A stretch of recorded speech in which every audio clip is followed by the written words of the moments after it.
Boa tarde, estamos de volta com o nosso programa Viva a Voz Saúde pela rádio Nossa Senhora de Copacabana, a rádio que fica aqui pertinho da Princesinha do Mar. Dia nublado hoje, mas mesmo assim a praia está cheia, e na praia de Ipanema, por onde eu passei vindo para cá, está cheia também de gente da Guarda Municipal, recolhendo todos os pertences e produtos que estão à venda pelos ambulantes. Então, quem for ambulante em Copacabana, preste atenção, porque senão você vai perder toda a sua mercadoria. A Rádio Nossa Senhora de Copacabana é a onda que chega ao seu coração. Hoje nós temos duas convidadas da Universidade do Estado do Rio de Janeiro, do Departamento de Nutrição daquela universidade, e elas vão abordar um tema extremamente importante para os dias atuais, que é a sindemia de obesidade, desnutrição e mudanças climáticas, mas que o nosso programa hoje vai abordar basicamente a questão da obesidade, dando uma pincelada na desnutrição, mas o foco principal do programa vai ser a obesidade, porque as duas convidadas fazem parte de um processo que foi criado na universidade, na UERJ, chamado Observatório da Tuberculose. Meu Deus, olha o meu ato falho, porque eu participo do Observatório da Tuberculose da Fiocruz. O Observatório de Obesidade, por favor, o tema hoje é obesidade, é alimentação. Então, nós vamos iniciar o programa antes das convidadas se apresentarem, com a música tema do nosso programa, que é a picardia do Rômulo Marinho, a música chamada Fumante, que conta aí as coisas que acontecem com quem fuma, mas de forma bem humorada.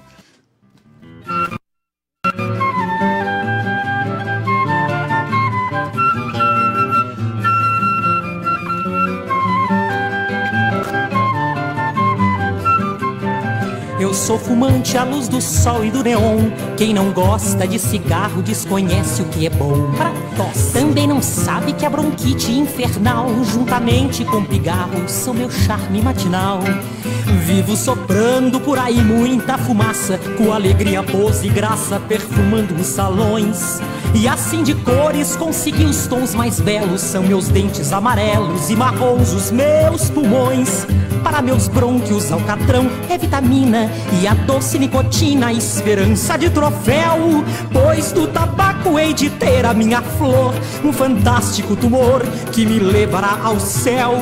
Mas se não ganho afinal o caranguejo, ainda há um desejo que eu quero consumado.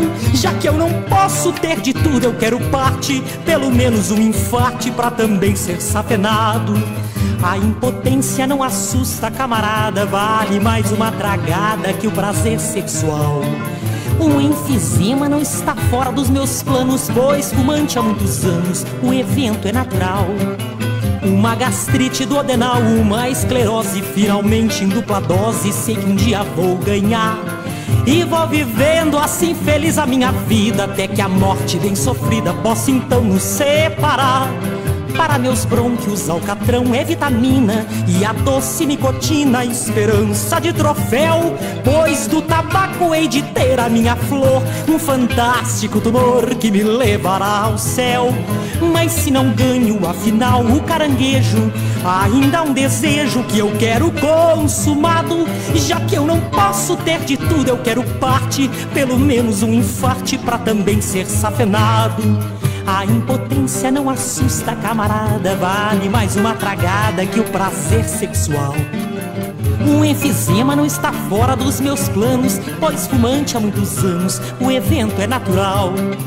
Uma gastrite duodenal, uma esclerose, finalmente em dupla dose, sei que um dia vou ganhar. E vou vivendo assim feliz a minha vida, até que a morte bem sofrida possa então nos separar.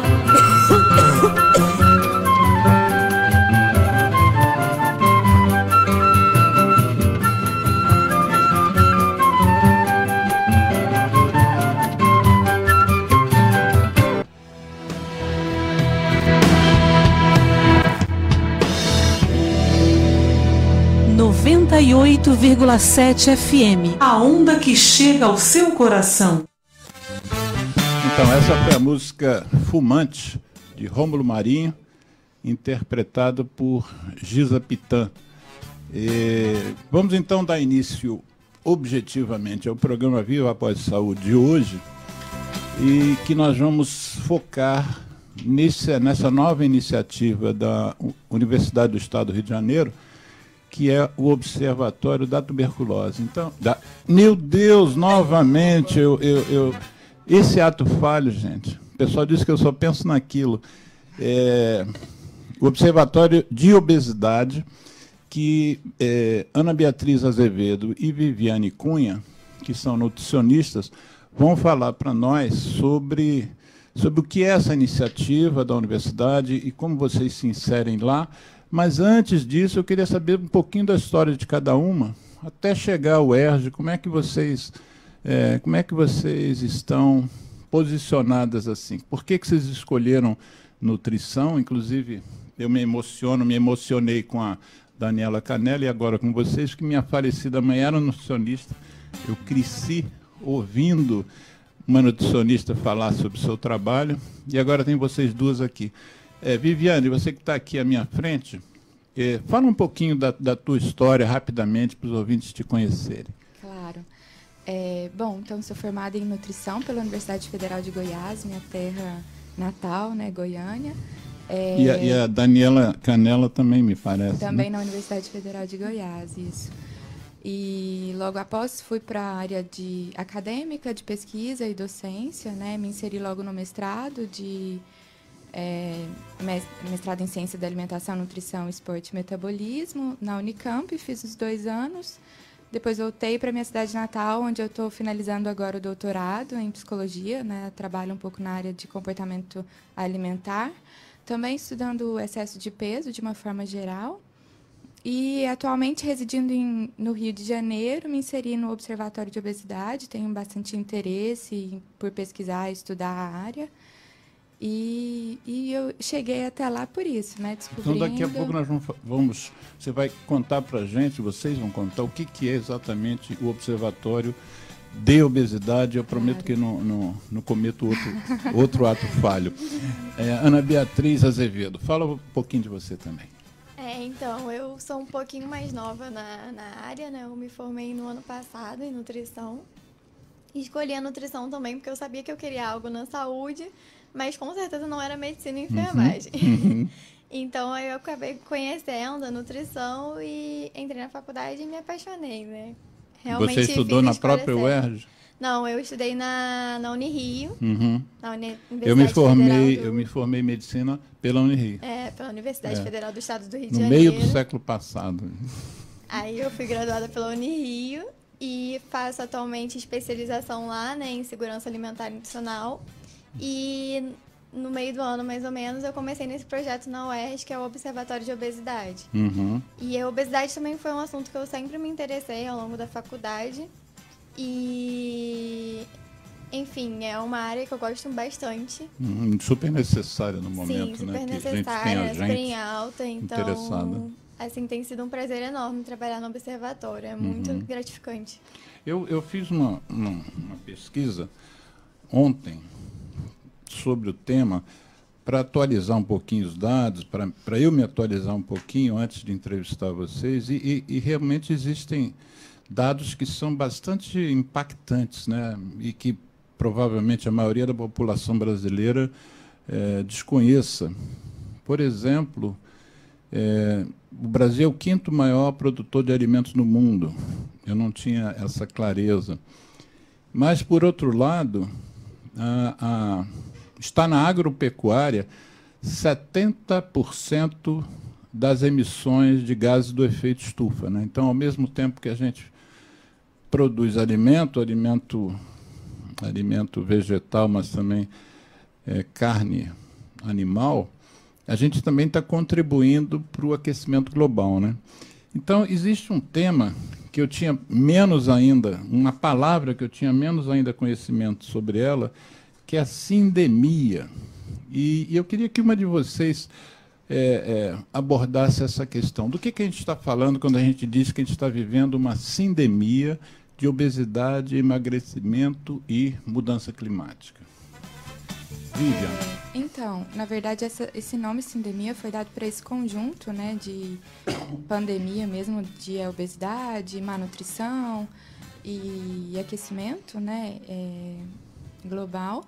E é justamente essa epidemia assusta tanto, né, e tem sido um tema tão emergente exatamente porque tem aumentado progressivamente com o passar dos anos, né, e se tornado um percentual expressivo hoje da população, então acomete realmente grande parte, é bastante prevalente na nossa população, né? Então, exatamente por essa dimensão do problema ocorrendo, né? A obesidade, hoje a gente tem dados aí populacionais nacionais que em cada 5 brasileiros estão obesos, né? Então, isso é realmente assustador. E o que a gente vem vendo epidemiologicamente assim, ao longo dos anos é que esse crescimento tem sido progressivo. E por isso esse nome, né? Um em cada 5 brasileiros está obeso. Exato. E mais da metade da população apresenta sobrepeso. Isso. Eu estava lendo nesses artigos que eu mencionei que 1 em cada 3 crianças brasileiras tem sobrepeso ou obesidade, né? O que é algo absolutamente impensável e assusta, né? Por causa dos efeitos futuros que podem recair sobre essas crianças. Então, essa sindemia envolve 2 aspectos que têm a ver com a alimentação e um terceiro que aparentemente não tem, que é o aquecimento global e as mudanças climáticas, mas a gente sabe que se isso continuar acontecendo, vai acabar se refletindo o aquecimento global na produção de alimentos também. Sim, né? Que tem tudo a ver com a questão do sistema alimentar. Ana Beatriz, como é que você associa a questão da mudança climática à questão alimentar? Foi justamente o que você comentou, né? Que está associado ao sistema alimentar, o nosso sistema de produção de alimentos, e que o clima está totalmente relacionado a esse sistema, né? E isso, indiretamente, né, e cada vez mais, vai se relacionando com a questão do excesso de peso e da obesidade, né, nas pessoas, né? E quando a gente pensa que existem pessoas, às vezes gestores, às vezes pessoas importantes de um país que não acreditam no aquecimento global, já está sendo, o combate a essa sindemia que envolve o aquecimento já está sendo prejudicado de cara, né? Porque se a partir do momento que você não acredita em algo, como é que você vai planejar o enfrentamento desse algo que você não acredita? Colocar em pauta, né? Exatamente, é até uma coisa que a Daniela Canella sempre fala pra gente, que é assim, a evidência existe, ela tá ali. Então, assim, é só a questão da pessoa não aceitar, mas ela existe. Exatamente. Tá bem Interessante claro isso. já, né? Nesses levantamentos que eu fiz, a gente sabe que o Brasil é um grande produtor de carne bovina, né? Entre outras. E me chamou a atenção que, nesse estudo do Lancet, que no Brasil e no Uruguai, hoje você já tem mais boi e vaca do que gente, né? Como vocês veem, do ponto de vista da nutrição, essa questão da proteína animal? É realmente fundamental que a gente tenha esse quantitativo, que a gente coma um quantitativo para quem pode comer, é claro, para quem pode pagar a carne, mas é fundamental para uma boa nutrição que a gente tenha essa quantidade tão grande de gado e que o planeta, e não é só o Brasil, porque boa parte que o Brasil produz é exportada, né? É a maior parte, né? A maior parte. Como é que vocês veem essa necessidade humana de comer carne, sabendo que no Brasil 70% do que a gente produz de gás do efeito estufa é produzido pelo metano liberado pelo gado?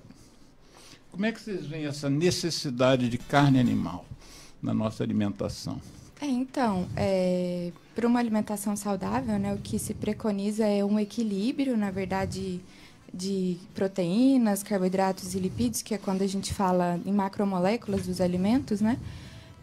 E realmente atendendo a essa necessidade de macromoléculas, e aí entrando com a proteína, no caso da carne, em quantidades adequadas e recomendadas, não seria um problema.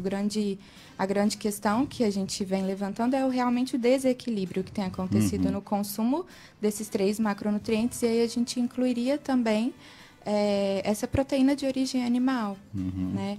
Eu acho que essa é a grande questão. Assim, até um certo ponto, a gente pode considerar recomendado, saudável, adequado.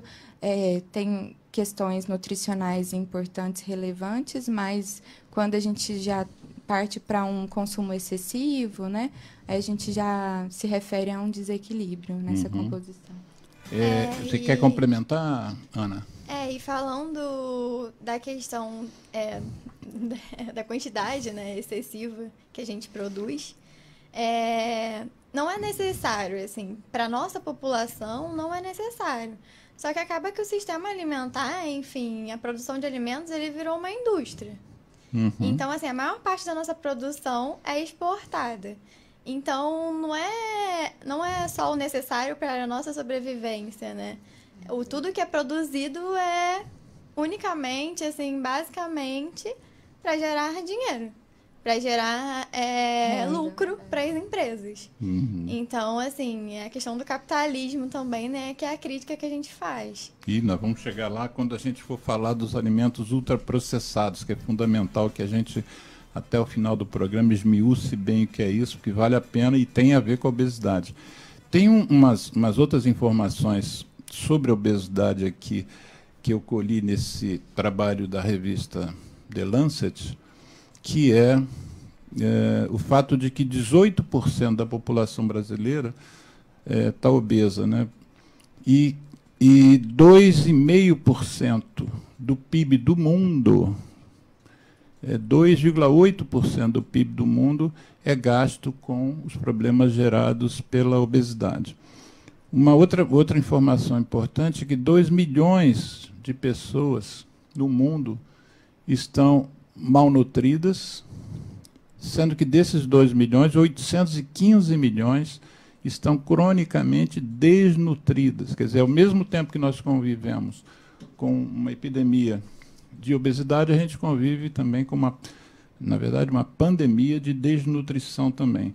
Como é que a gente explica que no mesmo planeta a gente tenha 2 milhões de desnutridos e 2 milhões de obesos, sabendo que o obeso não necessariamente é bem nutrido, né?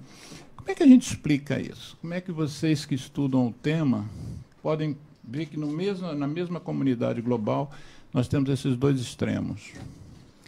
Acho que primeiro a gente precisa destacar que tem uma desigualdade social importante, né? Quando a gente fala a nível mundial, então a gente também tem países com elevados níveis e índices de pobreza e de acesso ao alimento precário, né? E que isso favorece, claro, uma má nutrição por falta de acesso, enfim.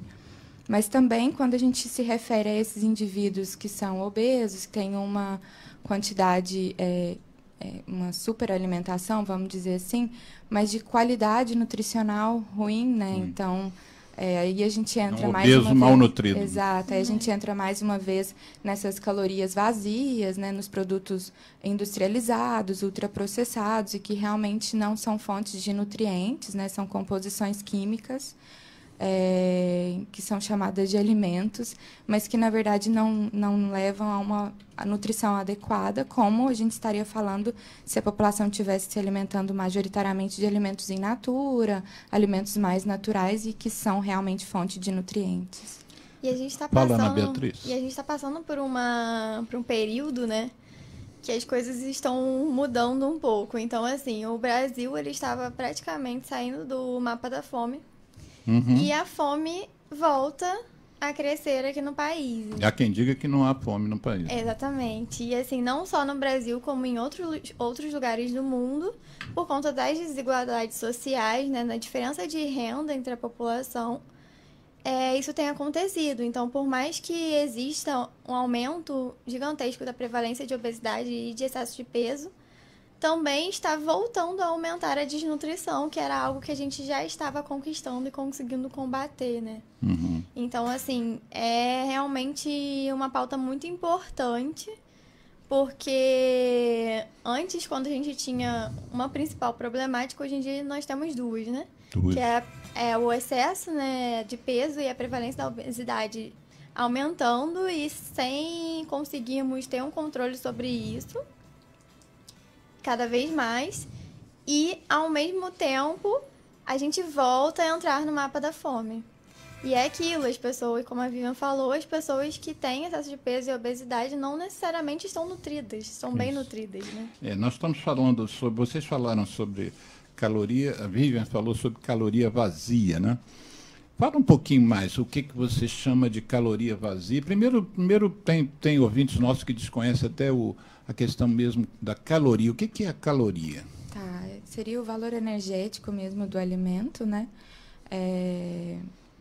Que é medido pela caloria, mas quando a gente fala num alimento que tem elevado teor energético, não necessariamente ele tem um elevado teor de nutrientes, né? Ele pode ter bastante energia, mas ser uma energia, vamos dizer assim, construída através da indústria, mas que não leva a alimentos ricos em nutrientes. Por isso que ele é chamado de vazia. Sim, seria o sentido dessa terminologia, né? Porque, por exemplo, vamos dizer, os alimentos ultraprocessados, que têm na sua composição, né, bastantes compostos químicos, enfim, e também são altamente calóricos, não necessariamente eles são bem nutritivos, né? Porque não leva os nutrientes na sua composição, justamente por ser uma combinação de componentes químicos e que a indústria manipula, mas não vem do alimento in natura. Porque a gente vive um dilema muito pela desinformação, né? Muitas vezes a gente pega uma palavra, um termo ou uma ideia e bota um rótulo, né? Então a caloria é vista muitas vezes como o mal a ser combatido. E eu me lembro nesse seminário de obesidade infantil que aconteceu no Rio há 2 semanas, que foi organizado pela Desiderata, uma ONG. Um dos convidados foi o Daniel Becker, que é pediatra e é um grande estudioso do tema da alimentação, da influência da indústria sobre as crianças e sobre as famílias. E ele dizia que uma vez uma mãe disse a ele que preferia dar Coca-Cola zero para a filha de 2, 3 anos do que o suco de laranja, porque o suco de laranja tinha muita caloria e a Coca-Cola zero tinha pouca. Então, às vezes, você consegue deturpar a informação. Não vou dar caloria, melhor dar Coca zero. Exato. As pessoas acabam focando, né, nessa questão das calorias e, enfim, contando calorias para atingir lá aquela recomendação diária ali padrão de 2.000, e para consumir cada vez menos, né? Mas elas não enxergam a questão dos nutrientes, né? Que é o principal. E fala um pouquinho dos nutrientes. O que vocês, dentro da ciência, da nutrição, vocês chamam de nutrientes? Por exemplo, quanto de nutrientes tem na tal Coca Zero e quantos tem num suco de laranja, assim, não em quantidade, mas as formas de apresentação desses nutrientes? O que são os nutrientes? Os nutrientes, então, eles vão ser ali as vitaminas, os minerais, os carboidratos, proteínas, lipídios, as fibras. Então, assim, todos esses são nutrientes essenciais para a nossa sobrevivência, isso, para a gente se desenvolver, para a nossa saúde. Exato. E o que acontece a Coca-Cola zero não tem nutriente nenhum. Praticamente não tem nutrientes, né? Não tem calorias, mas também não tem nutrientes nenhum. E o suco da fruta, por exemplo, ele vai ser riquíssimo ali em vitaminas e minerais, em fibras, se tiver utilizado a casca ou a polpa. Então, assim, é totalmente diferente de você ofertar um refrigerante, né? Que não tem nada ali que vai agregar, né? Pelo contrário, né? Ele vai ser uma bebida que vai agregar muitas calorias, assim, apesar de não ser o foco. E de maneira muito rápida. Então, acaba que a pessoa... E também induz, né, a questão do... Ele não te dá saciedade, então você quer consumir cada vez mais. Uhum. E aí isso tudo vai levando à questão da obesidade, né, do excesso de peso. Você quer complementar, não? Não, eu acho que é isso mesmo, que a Bia falou bem. Nós estamos vivendo um dilema. Essa palavra dilema vai ter que permanecer no programa quase que ele inteiro, Porque uma questão da dieta saudável e a outra questão do alimento processado. Você citou a Daniela Canella, eu também. Daniela Canella é uma professora de nutrição da UERJ, dá inclusive formação de doutorado, e ela, de doutorandas, né, para doutorandas e mestrandas, e ela esteve aqui no programa, ela falou sobre comida de verdade. E ela citou isso algumas vezes. E eu me lembro que eu tive reescutando o programa dela agora recentemente, e ela mencionou uma história de que lá no interior de Frutal, onde ela nasceu, em Minas, antes de ir para Goiás, ela nasceu em Minas, foi para Goiás com 17 anos. E ela cita que a manga não era, ela chamou de não é fruta de vender, é fruta de dar. O que vocês chamam, então, de comida de verdade, para o nosso ouvinte entender o que não é comida de verdade? Vamos falar primeiro da comida de verdade. O que vocês chamam de comida de verdade? Comida de verdade é aquela que a gente vê, né, aos nossos olhos, ela realmente sendo produzida, que a gente colhe, que a gente sabe de onde vem, né, do meio ambiente mesmo. É aquela mais natural possível, que a gente chama dos alimentos in natura mesmo. Ou que são minimamente processados e que não têm um alto grau de processamento. E o oposto da comida processada já seria a comida embalada, né? Também industrializada, que vai mais contra, assim, a gente não consegue ver os nutrientes, né? Um pouco da natureza nesse tipo de alimento embalado, e aí já seria exatamente o oposto. Basicamente é isso, né? Assim, a comida de verdade é até assustador você pensar esse termo comida de verdade, porque eu acho que a gente se perdeu tanto do alimento em si, né? Que a gente precisa criar essa nomenclatura de comida de verdade hoje em dia. Porque nem tudo é comida de verdade, sabe? Eu acho isso muito bizarro. Mas seria basicamente isso, é aquilo que você não vai desembalar, que ele já está ali pronto para o consumo, enfim, que você não tem nenhum tipo de processamento, né? E quando você tem, é mínimo, né? Então, seria o quê? É um alimento cortado, um alimento que passou por algum processo, que nem os grãos, os cereais, o arroz, feijão. Então, assim, que são coisas que não vão modificar, né, o alimento em si. Ele só vai, enfim, fazer com que ele fique disponível por mais um tempo, né?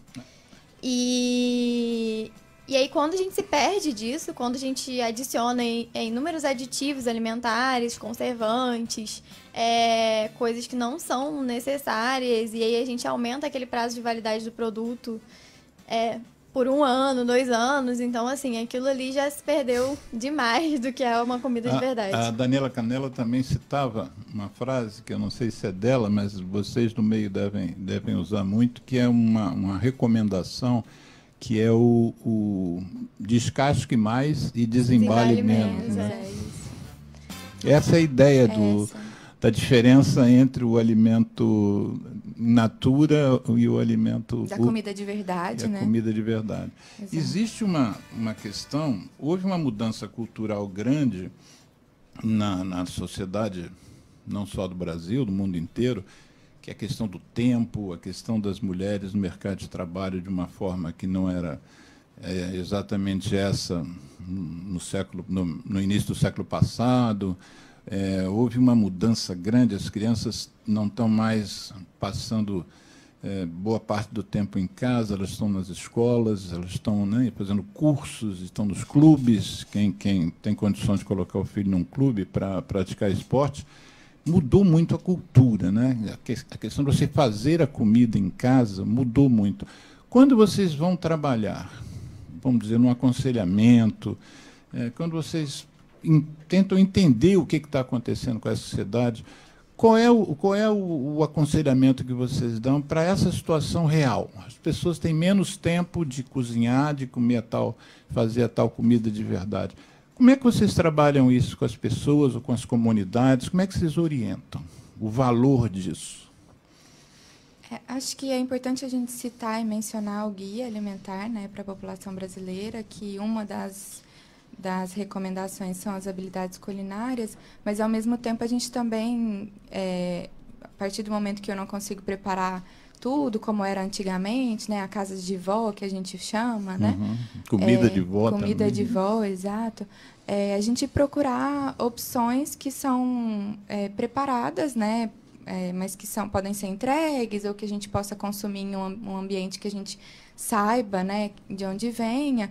E tem as opções que são, mesmo que sejam industrializadas, são menos processadas também, né, que de repente seriam opções mais práticas também para a correria do dia a dia. Dá um exemplo desse tipo de situação. Por exemplo, os iogurtes, a gente tem vários tipos de iogurtes, né? Mas tem os iogurtes que são ultraprocessados e tem aqueles iogurtes no mercado que tem apenas 2 ingredientes, que seria o leite e o fermento. Então, se a gente, na orientação, eu acho importante a gente chamar a atenção para isso, né? Acho que uma coisa que é bacana é a leitura do rótulo, né? Para a gente ver realmente a lista de ingredientes. Sempre que a opção for comprar esses alimentos industrializados, né? E até mesmo os leites, iogurtes, granolas, que às vezes a gente fala as barrinhas de cereal, que às vezes a gente fala que são mais ultraprocessados, lotadas de açúcar, etc., mas que, de repente, tenha opções melhores, né? Quer dizer, existem barrinhas e barrinhas. Exatamente. Quando a gente lê uma lista de ingredientes, acho que talvez seja importante falar isso, que o primeiro ingrediente é o que mais tem dentro do produto, né? Então, de repente, orientar... Isso é uma lei ou é por acaso? Norma, né? É uma norma da rotulagem. É por ordem de quantidade. Então, os primeiros ingredientes são aqueles ingredientes que mais tem dentro do produto. Então, de repente, se um produto começa com açúcar e, né, tem o açúcar um dos seus primeiros ingredientes, então a gente já começa a ver a qualidade nutricional do produto por ali também. Eu acho que o problema não é a gente usar a indústria a nosso favor, ou, enfim, os alimentos industrializados processados, não estou dizendo dos ultraprocessados, né, que já seria uma outra classificação, em algumas situações. Eu acho que a gente precisa orientar a um melhor consumo, melhor compra e aquisição desses produtos, né? Dentro da alimentação saudável mais adequada, você falou da união de alguns, como é que eu vou chamar? Como se fosse aquela pirâmide, alguns alimentos que devam fazer parte de um prato, no almoço e no jantar. Como é que se pensa isso? Quais são os alimentos que não devem faltar? Porque é muito comum, eu passo assim, em restaurantes que têm mesas fora, né, e são pratos feitos, você tem a opção de arroz, feijão, uma carne, uma proteína animal e você pode escolher entre batata frita e salada. E o que eu vejo com frequência é que as pessoas escolhem a batata frita e não comem a salada. Essa questão da gente comer menos vegetal do que deveria, primeiro eu queria saber a importância de comer o vegetal, mas o não comer é uma questão cultural, uma questão que a gente não foi bem orientado?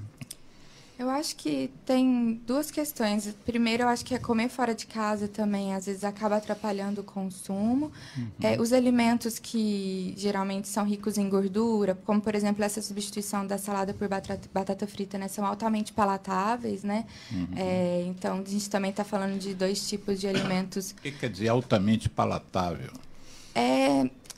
São fontes de prazer. A gordura tem um valor de recompensa no corpo também, né? E se puser azeite na salada, não fica a mesma coisa?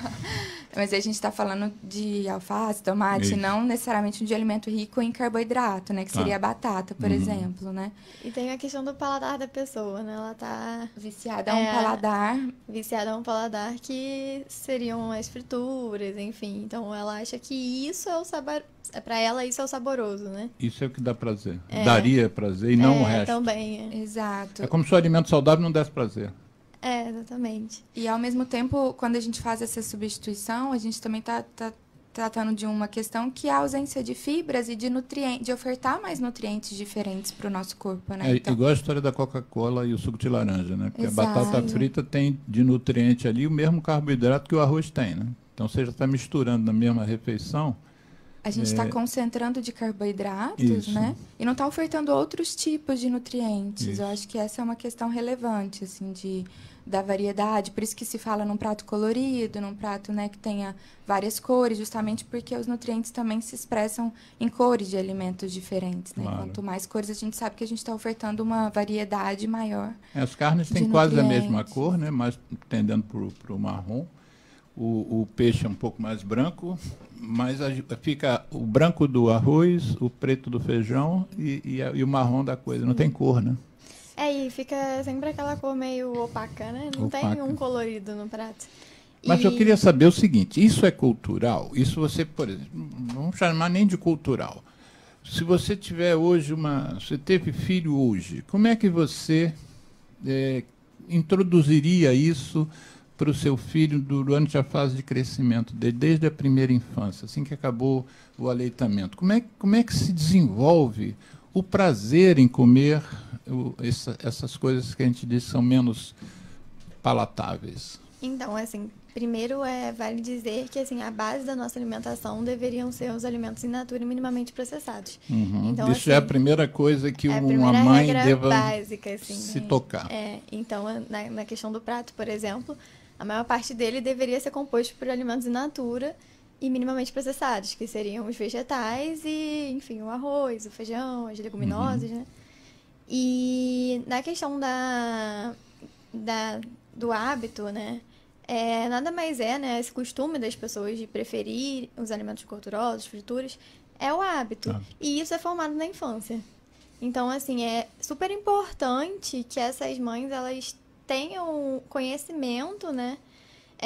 Sobre a importância de ofertar os alimentos saudáveis para essas crianças, né? E ofertar as hortaliças, as frutas. E é preciso que os pais comam esses mesmos Também. alimentos para os filhos verem? Sim, os comportamentos na infância são aprendidos também, né? Assim, a partir dos pares mesmo. E eles se perpetuam pro resto da vida. E, assim, uma das coisas que se falam é que a criança, ela acaba adotando muito o que ela vê.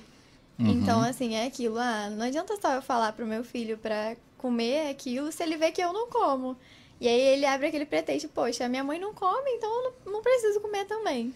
E a gente que estuda tabaco sabe que os pais fumantes têm uma influência super poderosa, não digo igual à mídia, igual ao marketing da indústria, mas muito forte na adoção também, na experimentação, pelo menos, do tabaco, né?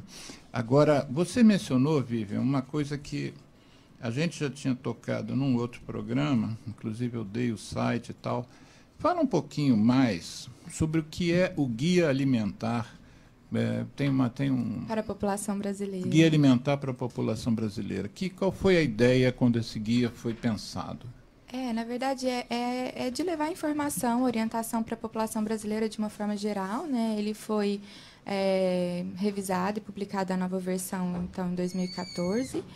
E essa versão é super conhecida e difundida principalmente por tratar da alimentação como um aspecto mais geral, mais global, não se restringir apenas aos nutrientes, mas entendendo que a gente se alimenta em uma coletividade, né? Então, como a gente se alimenta, né? Com companhias e como a gente trata a alimentação também, tudo isso é abordado no guia, que é disponível para a população de uma forma geral, né? Está disponível no site do Ministério da Saúde, e o objetivo é exatamente esse, Para quem está nos acompanhando aqui pelo Facebook, eu vou colocar o link desse guia assim que eu localizá-lo aqui no Google, mas prossiga.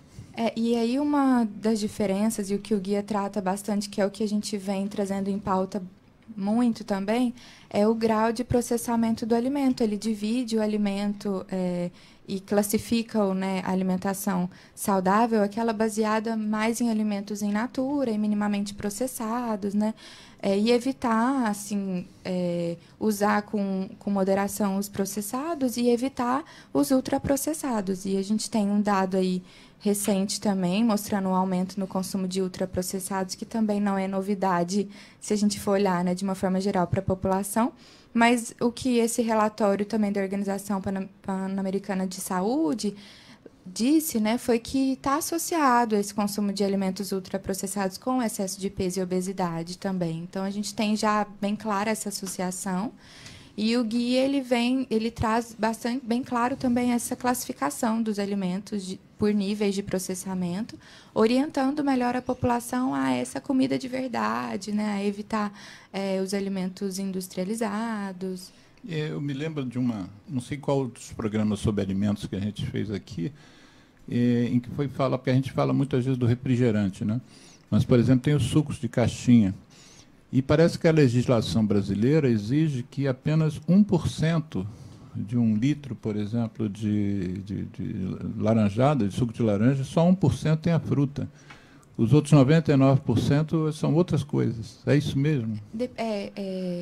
E a Bia pode complementar, mas até onde eu tenho conhecimento, são divididos para industrialização entre refresco, néctar e suco. Né? E aí, para esses tipos de denominação... Cada um tem um percentual de fruta. Um percentual mínimo para ser chamado, designado assim, de fruta, de suco de fruta concentrado. Mas é certo que a gente tem disponível aí, vendidos como suco de frutas, né? O refresco ou bebidas de fruta, que já tem uma conotação saudável, mas que não necessariamente justamente por isso, porque às vezes a quantidade de polpa de fruta é tão mínima dentro do produto e a quantidade de açúcar tão alta, né, que a gente já não estaria falando propriamente de um suco de fruta, né? Porque às vezes mães conscientes falam assim, eu não vou dar Guaraná, não vou dar Coca-Cola, mas eu vou dar o suco de pauzinho, fruta, que é fruta. Muitas mães têm essa concepção de suco de pozinho, que, na verdade, o sabor da uva ou da outra fruta que... É um aditivo. Exatamente, é um corante. Não tem nem né? fruta ali, basicamente, né? Como você falou, às vezes tem 1%. E é isso que a Vivian falou, né? Existe uma legislação e você tem diversas nomenclaturas para os sucos, né? E aí, dentro dessas nomenclaturas, o que é permitido. Então, existem os néctares, existem as bebidas à base de fruta. Então, assim, bebidas adoçadas, existem inúmeras nomenclaturas para isso. E acaba que a indústria usa, né, dessa permissão para desenvolver essas bebidas que normalmente contém muito açúcar e que praticamente não tem nada de fruta ali. E a população, ela não tem esse entendimento de que aquilo não é um suco. Isso. E às vezes não é saudável. E aí acaba ofertando para os seus filhos e não tem essa noção de que aquilo ali, na verdade, está longe de ser um suco de fruta. E às vezes a gente recomenda, eu mesmo já recomendei, já fizemos um programa aqui sobre rotulagem, vamos fazer outros, inclusive. A gente trouxe aqui o pessoal do movimento Põe no Rótulo, veio a Mariana Claudino e veio a Fernanda Hack. E uma das coisas que a gente sugere é que as pessoas olhem mais os rótulos. Sim. Só que, às vezes, essa nossa sugestão, ela fica tem um viés, porque se você for olhar o rótulo para o que a indústria quer que você olhe, você vai ver uma coisa atraente. Você vai ver, por exemplo, um suco de laranja, você vai ver várias laranjas lindas aparecendo. Marketing visual muito forte. Frases como essa de bebida, como você disse, bebida saudável, bebida, né? Então, às vezes, a cor, até a Coca-Cola uma vez ela tinha estévia e ela fez uma Coca-Cola verde, e faz você pensar em alimento natural. Sim. Exatamente. Então a gente tem que ficar esperto com essas corporações. Não é por acaso, né? Eles estudam muito. A questão do marketing muito forte por trás, né? Muito. Então, aquilo é feito para você. Eu vivo no enfrentamento da indústria do cigarro. Então eu estou acostumado a lidar com marketing e ficar muito atento. E eu vejo como a criançada, às vezes, embarca numa roubada em relação a experimentar nicotina. A questão do controle do tabagismo, né, do tabaco, é até um exemplo para nós da nutrição, né? Porque é uma história de que você realmente consegue ter um avanço. É uma história vitoriosa e, ao mesmo tempo, é uma história que assusta, porque, apesar de todas as conquistas que a gente teve, a indústria está de pé, está forte, está tomando outras iniciativas para não sair desse mercado de venda de nicotina, que é basicamente o que eles fazem. Por falar em nicotina, que a gente sabe que é a droga que mais gera dependência química, vocês, quando estudam o açúcar poderia também ser considerado gerador de dependência psíquica e comportamental até? Acho que a Vivian pode falar um pouquinho melhor. Então, os alimentos que eu chamei palatáveis, né, açúcares e gorduras, eles têm um valor de recompensa mesmo, eles fazem... Como uma droga mesmo. Liberam uma cascata, né, de neurotransmissores que são também fontes de prazer no corpo, né? Então, acaba que a gente fala que eles viciam, né, que a gente busca essa recompensa por esses alimentos, né? E aí até tem o nome das comfort foods, alimentos... que dão conforto justamente por esse valor de recompensa que esses alimentos altamente palatáveis, ricos em açúcar e gordura, trazem para o corpo, né? Às vezes pode até não ter nem tanto açúcar, mas no caso que se tiver muita gordura... Que tem a gordura. E geralmente essa formulação ela é a base da indústria para tornar o alimento atraente. Exatamente. E exatamente aumentar o consumo desse alimento, né? A compra desse alimento. Para que ela torne reforçador. E quando a gente fala em regulação, eu me remeto também ao tabaco, quando você... a indústria às vezes quer dizer que ela está fazendo um produto mais saudável e que ela vai tirar a nicotina. E a gente sabe como a indústria que precisa da nicotina para vender o seu produto vai tirar a nicotina. Isso é mentira.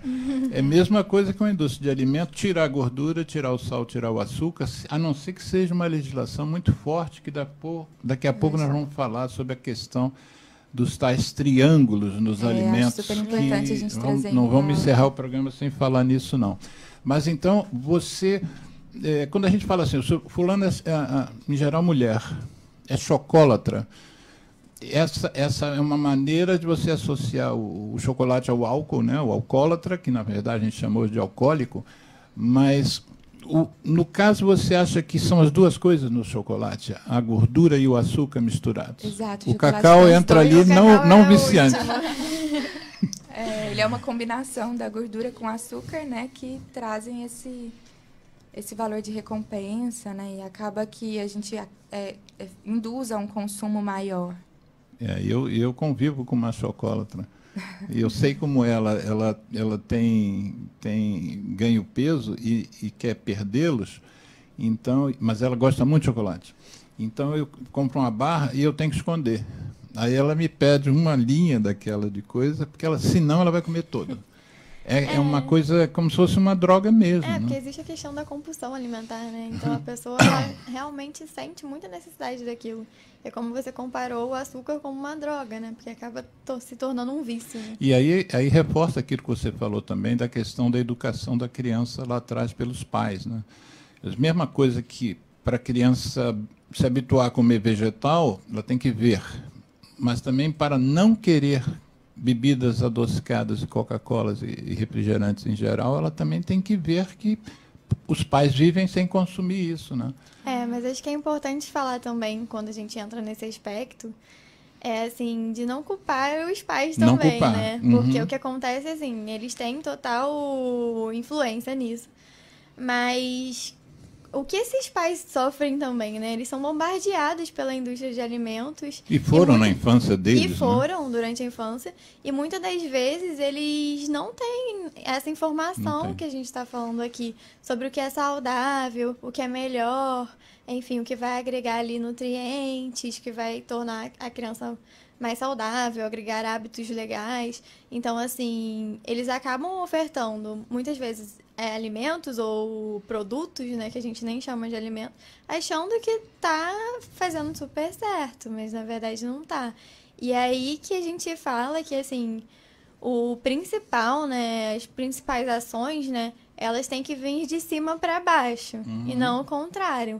Então, é aí que entra o papel da sociedade, do governo, de informar a população, de gerar subsídio, né, para que a pessoa possa ter escolhas saudáveis. Não adianta a gente só falar que ela tem que ter escolhas saudáveis se ela não tem acesso a isso. Eu coloquei aqui no link, o link do Guia Alimentar para a População Brasileira, está aqui na nossa página, como comentário aqui no Facebook, e depois a gente vai voltar a divulgar isso em outros momentos, porque eu acho que é legal. Você tem um instrumento acessível, né, gratuito, inclusive, basta você ter acesso à internet. E muito rico, né? Numa linguagem simples. E é muito rico. Eu não conhecia, conheci quando a gente fez a entrevista com a Daniela, a gente conversou um pouquinho mais sobre esse tema, e Então, eu queria voltar para a história da indústria do alimento, que uma das questões que está sendo debatido aí é que existe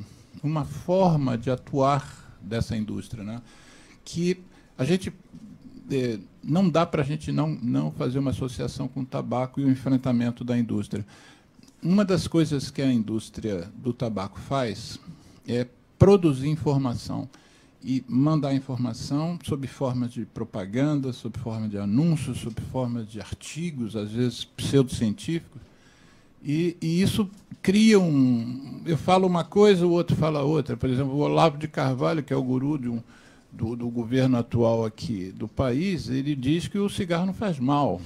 E ele mostra lá artigos, ele faz referências a pessoas importantes que atestam que está dizendo que o cigarro não faz mal. Ele agora, não sei como é que ele está se virando, porque a indústria está dizendo que o cigarro faz mal, porque ela quer lançar o cigarro eletrônico no Brasil, que não entra. Felizmente, a gente tem feito uma barreira fortalecendo a Anvisa, mas eles querem enfiar o cigarro eletrônico, dizendo que ele faz muito menos mal que o cigarro, que antes eles diziam que não fazia mal.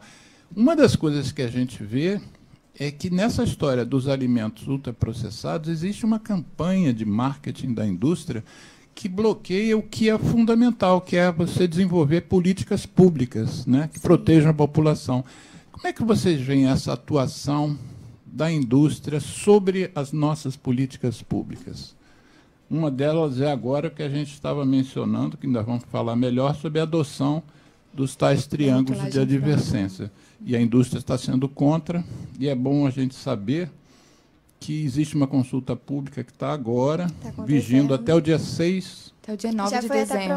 Foi prorrogado para 9 de dezembro, que você pode acessar no site Direito de Saber, tudo junto, direitodesaber.org. Eu vou colocar também aqui no Facebook, mas esse site, dentro do site, você acessa o espaço que você pode participar da consulta e dar a sua opinião. Mas como é que vocês veem a atuação da indústria dos ultraprocessados? Bom, a indústria a gente tem que ter em mente, eu acho que primeiro, Alexandre, que o objetivo dela é o lucro, né? Então, ela não está colocando em pauta a saúde dos consumidores. Então, partindo desse princípio, a gente precisa entender também a influência dela, não só no marketing, né, no ambiente alimentar que a gente vive, como no patrocínio, às vezes, das pesquisas, né, com conflitos de interesse, então gerando resultados conflituosos aí para a população, né? Então, eu acho que o mais importante é isso. O objetivo principal da indústria é vender, é aumentar o lucro e aumentar as vendas e aumentar os tipos de produtos, né? E quando a gente vai ver, são poucas as indústrias que estão por trás de tantas as marcas, né, que estão dominando aí o mercado mesmo, né, dos ultraprocessados, dos alimentos industrializados. E aí eu acho que vale assim o alerta mesmo para a população. Acho essa política, essa consulta da rotulagem frontal super importante como um direito da população de saber mesmo o que está sendo consumido, né? E não fechar os olhos mesmo quando abrir a boca para o objetivo primário ali da indústria, que é o de aumentar suas vendas. E hoje a gente está vendo que está na contramão da saúde, né? Do SSP. A gente tem, Geraldo, se você puder, vou dar o foco aqui nesse cartazinho aqui. Chegou ainda não, hein? Não, aqui que está aqui é outra coisa. Mas nesse aqui que diz exatamente o que a Vivian acabou de dizer, que quando abrir a boca, não feche os olhos. Está a foto da mão, mas não o texto, esse texto que eu estou te falando. Mas é o que importa, né? Essa mensagem. Isso. Vamos falar, já que a gente entrou nessa seara, vamos falar um pouquinho de qual é a ideia desses triângulos que o Geraldo está colocando aqui na tela, quem estiver nos acompanhando pelo Face, mas para quem está só no áudio, existe um movimento em que você aperfeiçoa um pouco, você facilita que a população, ao ver um produto, ao escolher um produto, possa identificar se esse produto tem muito sal, tem muito açúcar e tem muita gordura saturada. Fala um pouquinho desse movimento, o que significa isso em termos... E quais são as experiências que já há fora do Brasil que validam isso?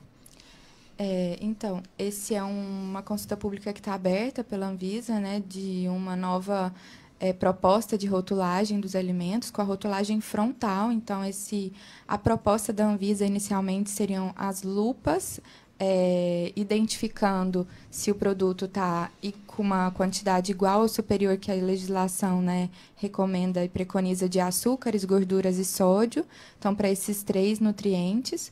E para realmente chamar a atenção do consumidor antes de comprar, né, ao ver a embalagem, essa composição. E aí o Instituto de Defesa do Consumidor, o IDEC, propõe, então, baseado nos estudos científicos que já viram uma eficácia dos triângulos de alerta, né, para chamar a atenção exatamente para esse teor aumentado de açúcar, gorduras saturadas e sódio, dos alimentos. Então, a consulta pública estava aberta até dia 7 de novembro. É super importante que a população toda engaje, né, nesse movimento de dar a sua opinião, colocar o seu voto lá, preencher o formulário, né? E ela foi prorrogada até dia 9 de dezembro. Então, a gente ainda tem mais um tempo aí para nós, como consumidores, né, como sociedade, ter essa voz na implementação dessa legislação de rotulagem frontal. Para o que vocês estão, o valor que vocês estão dando a essa alteração na rotulagem, isso é uma tradução de que aquela rotulagem tradicional que vinha no final, atrás do produto, aquilo é ilegível pelo não povo, funciona, né? assim, o povo não sabe o que a quantidade não é informação, né, para a pessoa que não tem... porque antes, lá no rótulo atrás, tinha a tabelinha de quantidade, né, por valor diário e por gramas. Mas talvez o chamado de alto teor em, né, a alta quantidade desses alimentos seja mais informativo do que apenas o número. Vai ficar um negócio, né, gritante. Então, o modelo de rotulagem atual, né, já foi comprovado que ele não informa, né? Ele é muito difícil para nós mesmos que estamos da área, que temos entendimento do que está escrito ali. Já é complicado muitas das vezes identificar. Então, assim, para a população em geral fica muito mais difícil. O tamanho é muito pequeno, ele informa as quantidades por porção. O que é e porção? Assim, a porção é definida pela indústria, então... Às vezes a porção, a gente brinca que assim, é absurdo. Às vezes são 2 biscoitos e meio. Quem come 2 biscoitos e meio? Ninguém come meio biscoito, né? E aí acaba iludindo, né, a pessoa quando ela consegue ler. Porque muitas das vezes ela não consegue nem ler. Tem exemplos de rótulos que, enfim, ele é num produto redondo e ele dá a volta no produto em uma letra mínima que é impossível você conseguir ler, né? E você falou da questão dos triângulos, né? Que é a proposta do IDEC, e ele foi pensado justamente em experiências que deram certo. Inclusive no Chile, né? Que o Chile ele foi o primeiro país, né, a adotar a questão da rotulagem frontal, e ele tinha esse modelo bem parecido com os triângulos, só que é um hexágono, né? E já existem diversas pesquisas mostrando, né, o efeito positivo dessa rotulagem frontal nos alimentos, e mostrando que as pessoas entendem muito melhor, né? Quando você tem essas advertências, mostrando claramente ali qual é o problema, né? No que aquele alimento tem excesso, né? Porque a gente, quando vê a menção ao açúcar, ao sal e às gorduras, a gente pensa assim, se eu sou diabético, então eu não vou poder comer açúcar. Sim. Se eu tenho pressão alta, não vou poder comer sal. Mas nós estamos falando de uma outra coisa. Nós estamos falando do desenvolvimento de doenças crônicas não transmissíveis que hoje mata mais de 70% da humanidade, né? Nesse século. Sim. Então, as doenças infecciosas foram sendo melhor acompanhadas e tratadas, medicamentos surgiram, as vacinas, com uma super tecnologia que reduziu muito as doenças infecciosas, e as doenças crônicas não transmissíveis, como o infarto, como o derrame, como os cânceres, como a DPOC, enfim.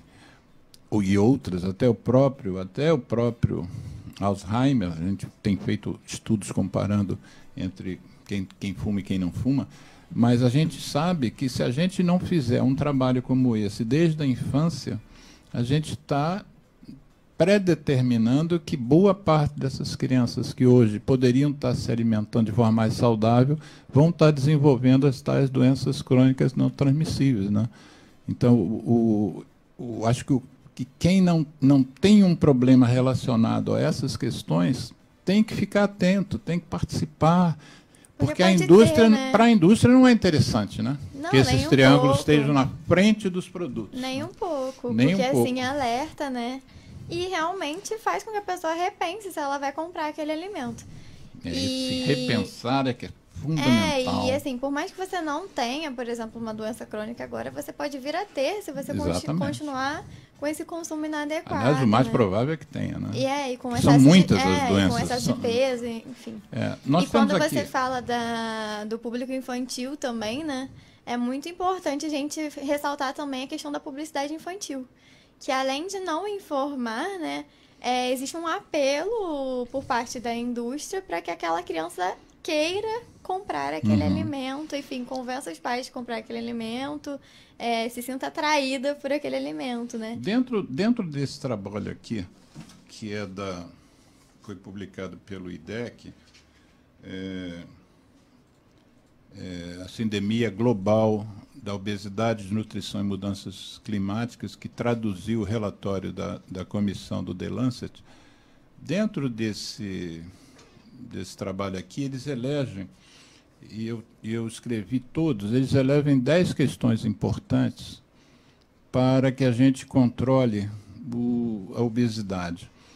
Então, eles dizem que filhos de mães fumantes com diabetes podem ter mais... Alguns desses itens eu vou pedir para vocês comentarem.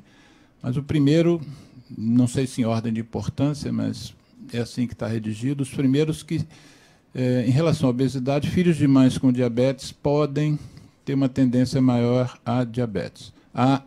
Não só diabetes, mas também a obesidade. Filhos de pais com obesidade podem ter uma tendência maior a ter obesidade. E o terceiro item é exatamente o que você falou.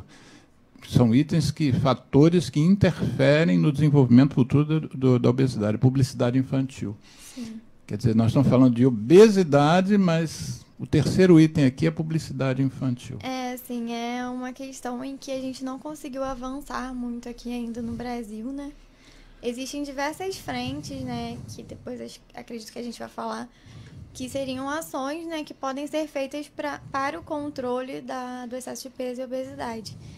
E essa frente, particularmente, é uma que a gente não conseguiu avançar muito. Existem propostas de leis, enfim, algumas demandas, mas que a gente acaba ficando ali um pouco travado, né? E continua acontecendo de forma indiscriminada, sem nenhum controle. Então, assim, se você parar para assistir um canal infantil, você fica assustado, porque a quantidade de informação, de propaganda que aquela criança recebe, às vezes parece que são mais propagandas, mais publicidade infantil, enfim, levando aquelas crianças a consumirem alimentos ultraprocessados do que o próprio desenho. Não, e o mais interessante e mais assustador, mais perigoso, eu tenho um amigo da Globosat e ele me disse: Alexandre, você sabe qual é o canal de TV fechada mais assistido no Brasil? Eu falei: não, Cartoon Network. Quer dizer, as mães às vezes estão trabalhando dentro de casa, botam os filhos para ver desenho e aí a indústria se aproveita e ocupa esse espaço com as mensagens que interessam a elas. E nós somos críticos, esse programa, sempre que eu tenho oportunidade, eu falo, nós somos críticos da pequena quantidade de material de comunicação e saúde que se usa no Brasil. Quer dizer, eu acompanho vários movimentos, por exemplo, nos Estados Unidos, apesar de que eles são lá os reis da obesidade, mas sim, eu acompanho na questão do tabaco, eles têm muito material que é distribuído, divulgado, e exige que as TVs exibam aqueles programas, aqueles anúncios, aqueles vídeos, e a gente aqui tem muito pouca coisa. Eu pergunto assim às pessoas: quando foi o último filme que você viu, spot que você viu na TV sobre o cigarro, falando mal do cigarro. E às vezes eu pergunto isso uma plateia de 200 pessoas, nenhuma levanta o dedo. E as poucas que levantam o dedo, as poucas pessoas dizem, eles fazem um sinal assim como 2 dedos batendo um no outro, que foi o lançamento de um medicamento pela indústria farmacêutica que ajudava a controlar o tabagismo. Na verdade, não era uma comunicação estatal, né, do governo. Então, a gente não tem a comunicação contra a obesidade, mas você tem a favor. Não a favor da obesidade, a favor do prazer. Vocês lembram daquela Danoninho vale por um bifinho? Sim. Mas não, vocês ouviram falar, porque não é do tempo de vocês são muito novas. O Geraldo lembra, não lembra? Não, você não pegou. A gente tem muito que avançar ainda, né, na questão da legislação da publicidade dos alimentos. Isso. Né? A do cigarro a gente controlou. Há quase 20 anos que não tem publicidade de cigarro, nem para criança, nem para adulto. E esse foi um grande avanço, né? Uma inspiração para o setor da alimentação. Mas a gente precisa avançar muito. Não existe basicamente nada. E você estava falando dos Estados Unidos. Lá tem algumas experiências mais a nível mais local, né? De algumas cidades, alguns estados que já conseguiram avançar em algum aspecto na publicidade, assim como na taxação dos alimentos. Então, lembrando aqui, eu estou listando o que esse relatório apontou como as 10 principais fatores de risco para você desenvolver obesidade no futuro. No futuro, às vezes, é próximo, né? Porque a gente tem um outro dado aqui que fala que no mundo tem 124 milhões de crianças obesas. Mas o quarto item, eles dizem, e eu gostaria de algum comentário de vocês, que é a interrupção precoce do aleitamento materno exclusivo. Por que vocês acham que você interromper, parar de amamentar a sua cria precocemente pode gerar futuramente uma obesidade? Qual é a relação que tem entre o aleitamento interrompido e você poder ser uma criança obesa? Bom, eu vou falar de um dos pontos, aí a gente vai complementando.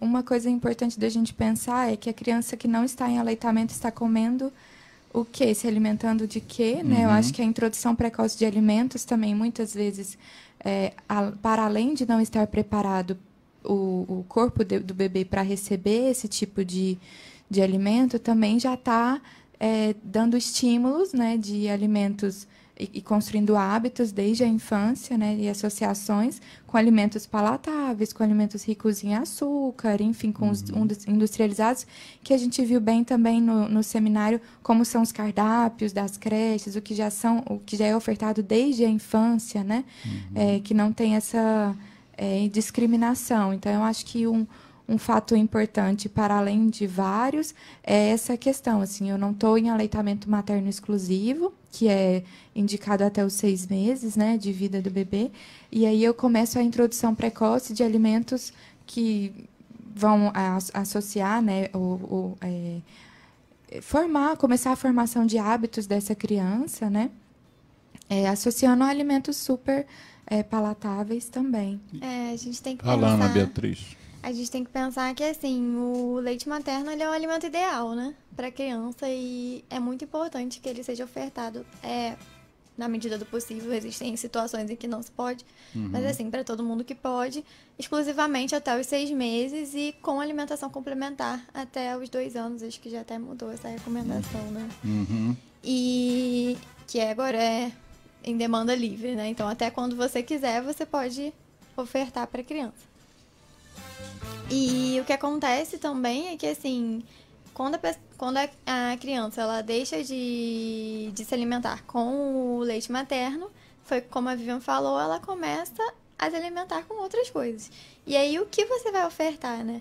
Lá no seminário mesmo, a gente viu, além da questão da alimentação das creches, o que contém, né?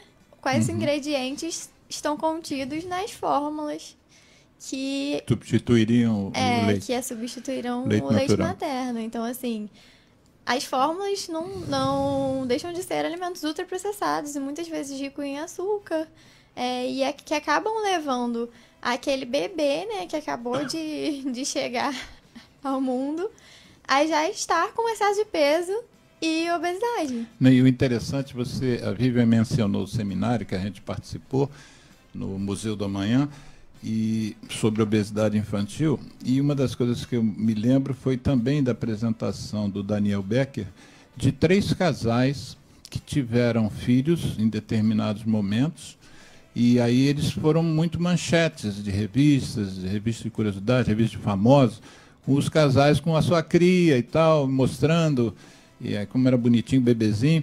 E no ano seguinte, ele mostrou que aqueles mesmos casais, em momentos diferentes, faziam propaganda dos alimentos ultraprocessados, substituindo o leite materno. Então, aconteceu realmente, né? Eles participaram de campanhas a favor do aleitamento materno. E aí, depois de um ano, eles já participavam das campanhas das fórmulas lácteas. Então, assim, não é à toa. Com certeza não é à toa. A indústria ela acaba usando disso mesmo e até abordando essas pessoas para, enfim... vender o produto mesmo.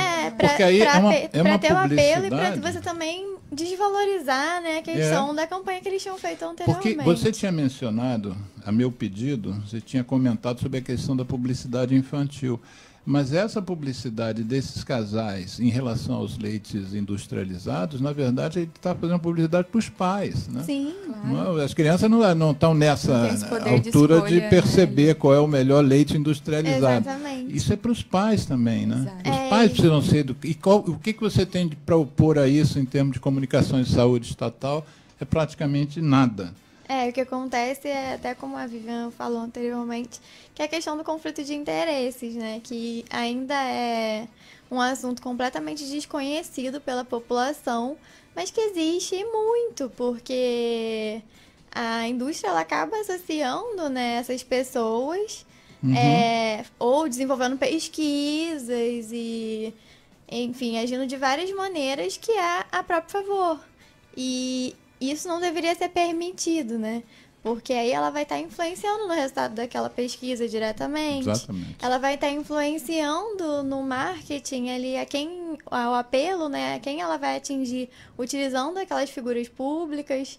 Então, assim, é um aspecto que a população deveria ter informação, mas infelizmente não tem. E acaba não tendo o senso crítico de perceber que aquilo tem um propósito. Tem um propósito. Voltando ao tabaco, mais uma vez, vai ficar sempre esse bate-bola, né? Eu me lembro de uma escola, de um setor de educação de Massachusetts, nos Estados Unidos, em que parte das atividades eles chamavam de tobacco screeners. Os meninos seriam detetives da tela, para tentar ter uma análise mais apurada das mensagens dos filmes onde aparece o cigarro. E aí as crianças assistiam um filme e ficavam, naquele momento ali que a pessoa estava nervosa, esperando não sei quem, ela acendeu um cigarro. No outro momento que estava sendo perseguida, quando ela escapou, ela acendeu um cigarro. E aí eles iam anotando. Isso dá espírito crítico, né? Que é uma coisa que eu acho que falta a gente ter protagonismo juvenil, enfim.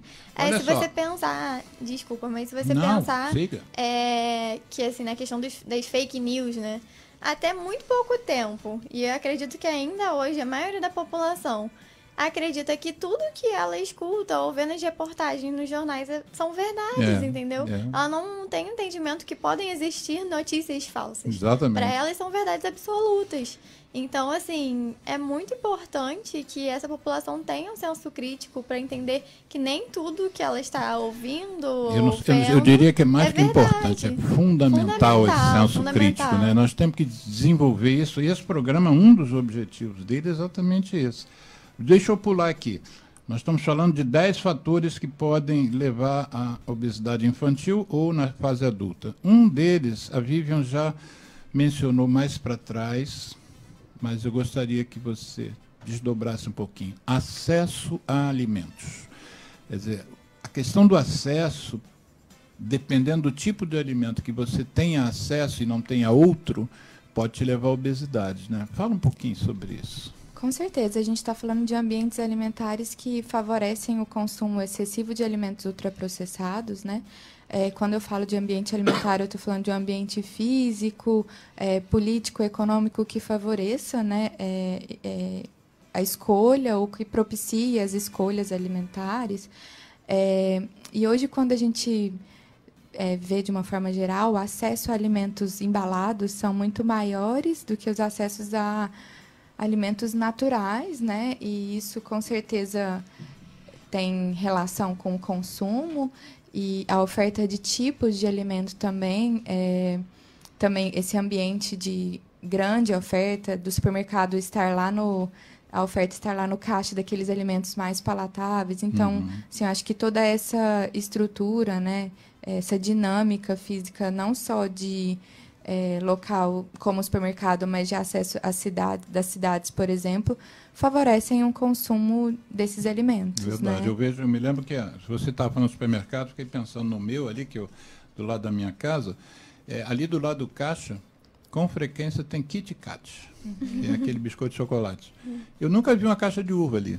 É Sim, sempre exatamente. Kit Kat, ou então é Tic Tac, aquela balinha, não é? Ou então, enfim, um biscoito, mas você nunca tem ali algo in natura. Você não E quando tem a gente fala nas crianças nas cantinas, por exemplo, né, elas também não oferecem, geralmente não Isso. tem quantidade assim, nem palatável, nem disponível, às vezes, de alimentos in natura ou minimamente processados, ou preparações culinárias ali, né? A gente está falando mesmo de alimentos embalados na maior parte das vezes. Então, voltando à história de desembale menos e descasque mais. E aí é Falando. quando você para pensar também em a que ponto aquela pessoa tem escolha. Porque a gente fala muito das escolhas, e principalmente quando fala a nível individual. Mas assim, que escolha é essa, né? Que acesso ela tem, enfim, o que oferta ela tem para dizer que ela pode escolher. Muitas das vezes ela não pode escolher, entende? Se ela não tivesse organizado, por exemplo, e tiver trago de casa ou tiver comprado em outro lugar, muitas das vezes no ambiente de trabalho, no ambiente das crianças, no ambiente escolar, enfim, perto da sua casa, você não tem opção de escolhas saudáveis. Eu me lembro de uma ida à Central do Brasil. Eu saí do VLT e ia pegar o metrô. Aí eu tive que cruzar todo aquele hall grande da Central do Brasil, que é a estação de trem aqui no Rio de Janeiro. E aí tem várias lanchonetes, né? E todas as lanchonetes, o grosso ali é farinha branca. Então você tem empada a R$1. Quer dizer, o indivíduo que está com fome, ele acabou o trabalho, vai para casa, ele vai comer empada a R$1, porque R$1 é acessível a ele, não a todos, mas a maioria. Pode comer 2 empadas a R$1 de farinha branca, que é gordura, farinha e sal, na verdade, né? E um pouquinho de algum recheio que se coloque ali. Mas isso joga o preço lá para baixo. Se você tiver uma oferta lá de um sanduíche de pão integral, que sacia mais a fome por mais tempo, com alface, aquilo vai custar R$5, R$7. Ele come 2 empadas e um refresco, ele paga R$2,50. O refresco é água com um pouquinho de suco de laranja e açúcar. Né? Basicamente, ele vai gastar R$2,50. E isso faz também uma diferença, né? Sim, total. Assim, o fator econômico é o que vai estar influenciando também. Assim, os alimentos in natura e minimamente processados acabam ainda hoje sendo mais baratos do que os produtos ultraprocessados. Ainda bem, né? Senão, a que nível estaríamos? Mas a gente sabe que quando você se fala ali da oferta do alimento pronto, enfim, para você consumir ali na hora, de restaurantes, acaba que a alimentação saudável, né, os alimentos in natura, tem um valor agregado, né, muito maior do que muitas vezes ali um alimento que só tem calorias vazias e que não nada mais é do que um produto ultraprocessado, né? E isso vai estar influenciando totalmente, porque a questão do valor, né, da questão financeira, e se a pessoa não tem dinheiro, ela não vai comprar, Não vai né? comprar. Então, o outro fator de risco para o desenvolvimento da obesidade, que esse relatório apontou, ele colocou como a questão da atividade física, né? Que a gente sabe que o sedentarismo, né, que é você não fazer atividade física, é também um fator de desequilíbrio. Como é que vocês veem, vocês nutricionistas, na hora que vocês estão orientando alguém na questão alimentar, como é que valor vocês colocam na atividade física? Que recomendação vocês dão associando uma coisa a outra? A recomendação é que você seja fisicamente ativo, né? Uhum. Não necessariamente isso se traduz em que você faça exercícios, por atleta. exemplo, por esporte ou lazer, mas que no seu dia a dia você seja fisicamente ativo, né? E isso vai estar ajudando ali na sua qualidade de vida, no geral. Outro dia eu tirei uma foto de uma estação aqui que vocês... não sei se vocês vieram de metrô, mas a estação perto da rádio aqui, Siqueira Campos, tem uma escadaria grande e tem a escada rolante.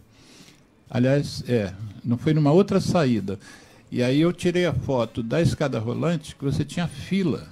Nossa, a escada estava toda preenchida, ainda tinha fila para subir. E na escada que não era rolante, você tinha 3 pessoas subindo. Assim, a diferença era de 50 para 3. Isso é o que você disse, que não é você ser um atleta, gastar R$100 numa blusa que adera, que absorva a transpiração. É você usar a escada se você tem opção. A escada que não é rolante, você tem opção, né? São coisas que, às vezes, acessíveis a todo mundo. Né? E é até uma questão de estrutura mesmo das cidades, né? Que isso foi mudando ao longo dos anos. E hoje em dia não existe um planejamento para que as pessoas consigam fazer atividade no seu dia a dia, né? Acaba que tudo influencia para que ela seja ainda mais sedentária. Mais sedentária. Quer complementar, Vivian? Não, acho que se para além também, acho que da qualidade de vida de uma forma geral, a atividade física também previne, né, diversas doenças cardiovasculares, enfim, tem um efeito muito positivo e protetor para a saúde, né? E também está relacionada a engajamentos saudáveis também, inclusive na alimentação, né? Eu acho que estar fisicamente ativo como um autocuidado também é um engajamento positivo para engajar-se também numa alimentação uma coisa puxa a outra. Saudável. Te né? leva a ter outros hábitos. Eu me lembro saudáveis. que eu tenho um cachorro há mais ou menos 2 anos, mas do segundo mês dele, que é quando eu pude sair com ele à rua, até ele fazer 1 ano e 2 meses, e durante 1 ano eu perdi 10 quilos. E a minha vida assim, no resto, não mudou pouca coisa. Mas eu andava 1 hora de manhã com ele e 1 hora de noite. E eu comentei isso com o Ricardo Oliveira, que é professor da UERJ, também da onde vocês são, e que também esteve no seminário. E aí ele me mandou um monte de artigos de boas revistas americanas que estudam a saúde cardíaca e as funções cardiovasculares. E eles fizeram, os artigos eram comparando o que é chamado de dog walker, né, o caminhador com cachorro, do indivíduo ou de uma mulher que não seja caminhadora com cachorro. Então, compararam os 2 grupos e viram que a saúde cardíaca, de que quem caminhava, que não é uma atividade que você pague, você não está gastando dinheiro, você não está gastando dinheiro com roupa, com um tênis especial, mas ela é saudável também, né? Sim, então, a gente tem que buscar, às vezes, por exemplo, quem mora no 7º andar, ao invés de levar o elevador até o 7º, salta no 5º, né? Quem vai saltar num ponto X, salta um ponto antes. Sim. Tem muita coisa que pode ser feita. Sim. Agora, parece, não sou especialista na área, mas parece que a questão da obesidade ela está mais a ver com a boca, né? Eu ouvi dizer assim, eu não sei se vocês concordariam, mas tipo assim, você para gastar em calorias o que você conquista com um bombom de chocolate, parece que você tem que andar não sei quantos quilômetros, né? Então, a balança em relação a que você tem que se controlar do que você põe na boca é ainda mais importante do que a questão do... Não desfazendo da importância da atividade física, mas se não fechar a boca, você pode malhar um bocado que... A alimentação tem que estar em dia, né? Assim, tem que ter o cuidado adequado.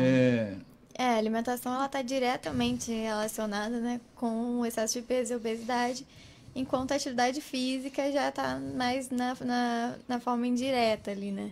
Então, e como você falou, é muito difícil você compensar esse consumo com gasto ali Isso, de energia, isso. né? A não ser que você seja um super atleta e que, exatamente. né, você pratique triatlon, aí você pode ter... É um público específico, né? É muito, Então não é o que acaba acontece. que diretamente ali é a Não, alimentação. e tem um agravante que quando a gente vai ficando mais velho, você faz menos atividade física e, por outro lado, o seu metabolismo diminui. Então, são duas coisas negativas, né? Sim. Porque você está dizendo que você está cansado, está mais velho, você tem dor nas juntas, e aí, por outro lado, você o seu metabolismo, você come um bombom, esse bombom leva não sei quanto tempo para ser absorvido, porque o seu metabolismo não consome aquele bombom. Quando você é adolescente, de repente, a coisa é num piscar de olhos e já gastou aquela energia, né? É outro item que o estudo apontou: introdução inadequada de alimentação complementar. Eu acho que isso bate um pouco com a questão da interrupção do aleitamento, mas foi apontado como uma coisa à parte, né? Como fator de desenvolvimento da obesidade, a introdução inadequada de alimentação complementar. O que seria isso? A alimentação complementar é aquela que não é do leite materno. E aí você introduz errado, mas existe a introdução correta? Alguma coisa vai ter que substituir aquele leite materno. Sim. Que chegou um momento. E aí você tem duas opções, ou, enfim, sim, tem duas linhas de ação. Você tem inúmeras linhas. Isso. Né? O que eles estão chamando de introdução inadequada? Então, primeiramente, eu acho que é importante a gente falar que, assim como existe o Guia Alimentar para a População Brasileira, existe um guia para menores de 2 anos. Também acessível. Também acessível, e que é um material que é para informar, né, como você fazer essa introdução alimentar. E existe uma versão, mas que está para ser lançada, né, muito recentemente, a nova versão do guia para menores de 2 anos. Atualizada, né? Guia, deixa eu ver o nome direitinho aqui. Guia Alimentar para menores de 2 anos. Tá. E isso está acessível, isso orienta a mãe... Ou o pai, também a gente só está falando da mãe, mas o pai, os avós, quem fica com a criança, mundo, quem né? influencia a casa. Porque às vezes a mãe quer comprar alguma coisa, ou o pai, e aí diz, não, mas isso é muito caro, vamos comprar isso aqui que é mais barato.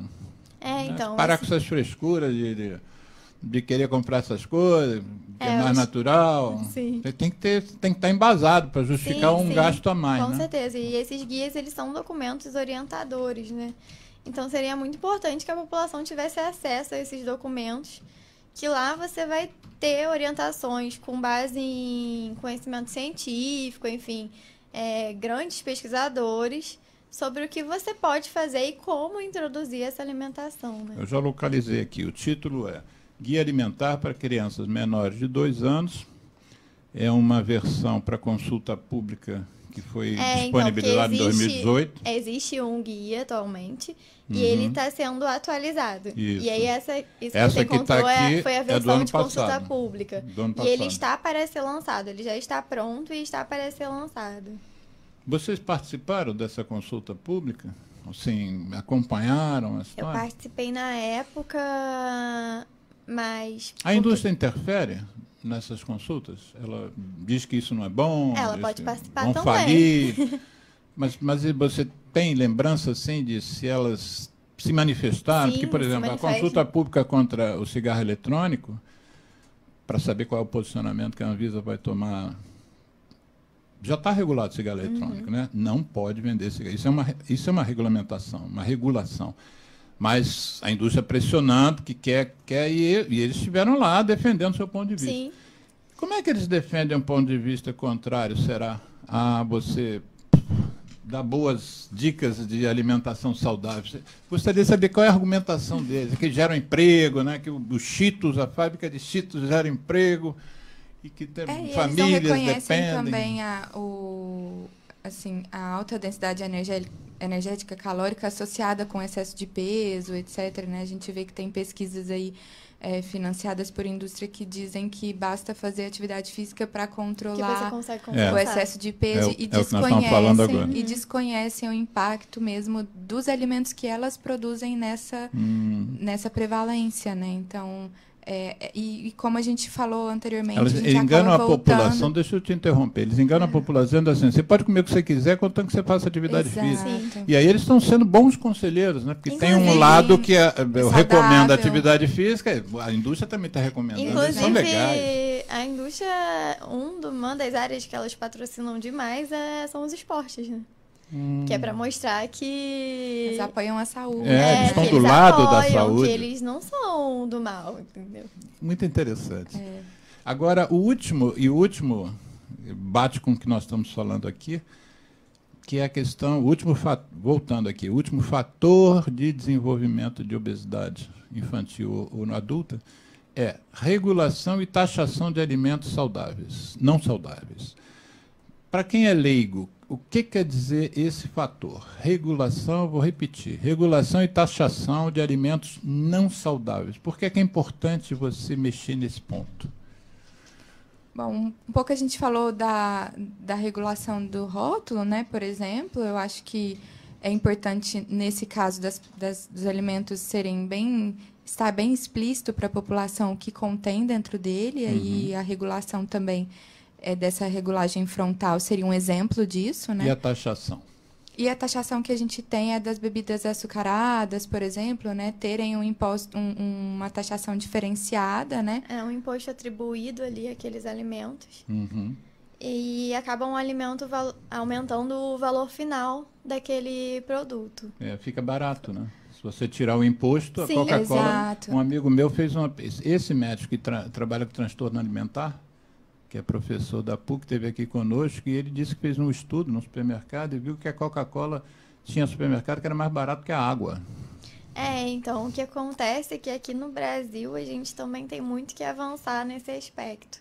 A gente não só não atribui nenhum imposto, né, nenhuma taxa a esse tipo de alimentos, né, de bebida, como a gente também fornece subsídios para a produção de refrigerantes, por exemplo. Exatamente. Como aconteceu recentemente. Está acontecendo Como acontece, em Manaus, acontece há né? muito tempo na Zona Franca de Manaus. Exatamente.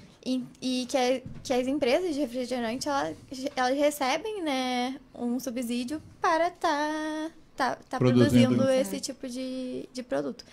E o que acontece é que até aumentou esse subsídio. Então, assim, no momento em que a gente... No momento que a gente está falando da sindemia da obesidade, no momento em que a gente discute a atribuição de um imposto, né, a taxação, a gente não consegue nem retirar o subsídio para que esses produtos sejam produzidos.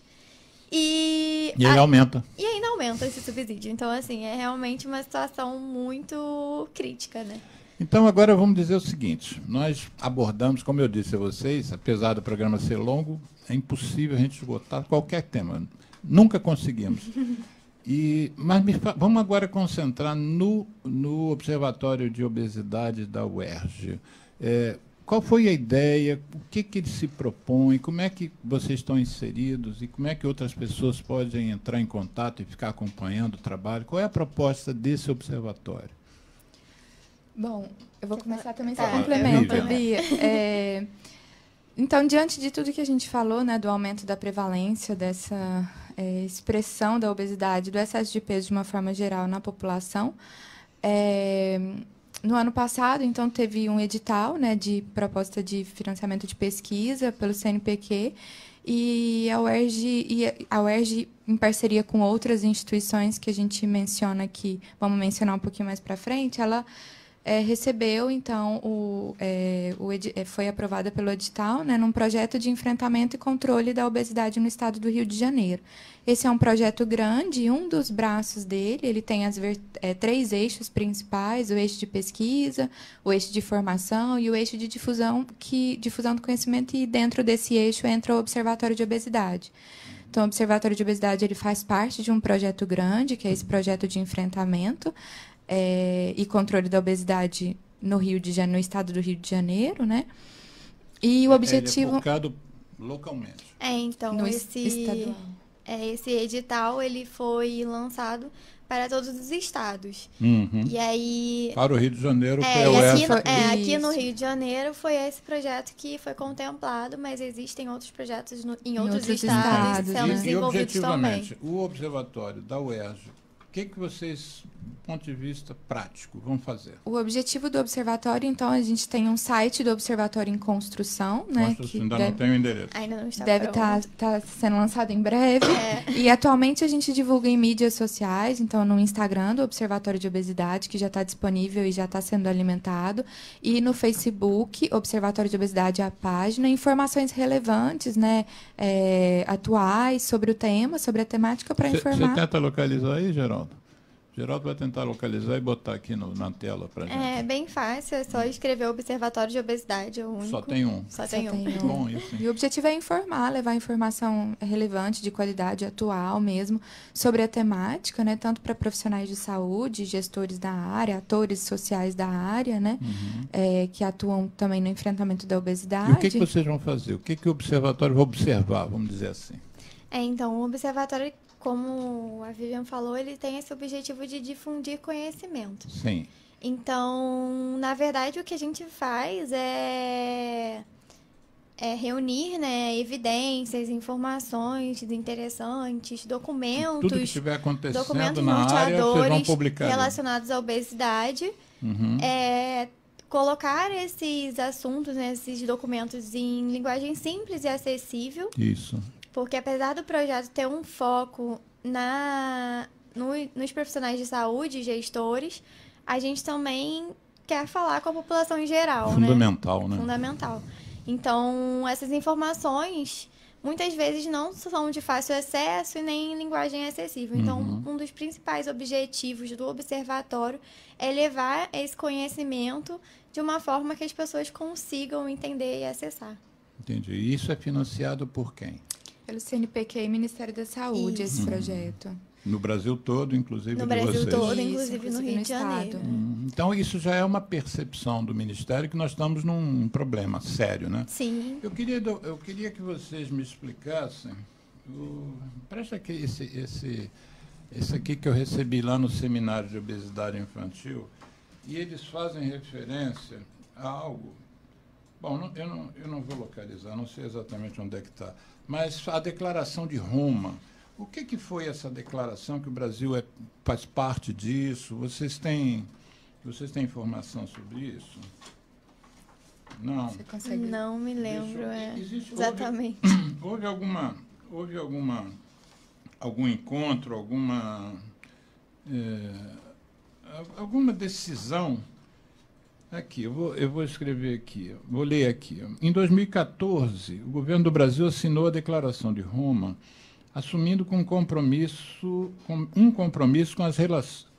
com relação às políticas de alimentação e nutrição no contexto da década de ação das Nações Unidas para a Nutrição. Após a assinatura, o Brasil divulgou seus compromissos para o período em publicação oficial, englobando diversos setores e instituições. Ou seja, há algo como a Convenção Quadro para o Controle do Tabaco, em que o Brasil é signatário e ratificou, em que, não digo que obrigue o país a fazer certas coisas, mas o Brasil assumiu esse compromisso. Sim. Então, me parece que a questão, e aí bate com o que você está falando, que quem está financiando, parte de quem é financiador do Observatório de Obesidade é o próprio Ministério da Saúde. Sim, sim. Isso também deve fazer parte do compromisso do próprio Ministério, né? Sim, então, agora que você falou do documento, na verdade, assim, pelo meu entendimento, se trata de um grupo